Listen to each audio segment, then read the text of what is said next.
صلى الله وسلم وبارك على نبينا محمد. يلا نبدأ. يلا نبدأ. الفلوس اهي، اختار بس من كارت واحد. خلاص؟ لقيتي فيه فلوس خديها، ما لقيتيش خلاص. ماشي. ماشي؟ يلا.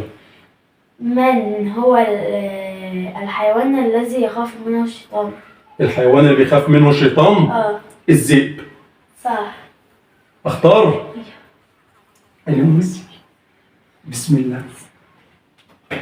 لقيت 10 جنيه. يا رب.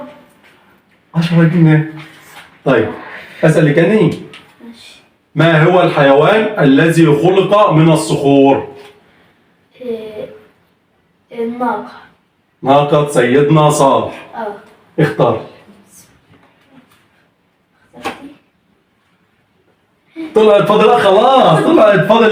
لا والله هي دي. خلاص الكارت بتاعك فاضي. كنت هتكسب ال 200. لا لا. مع السلامة. متنسوش تعملوا لايك واشتراك.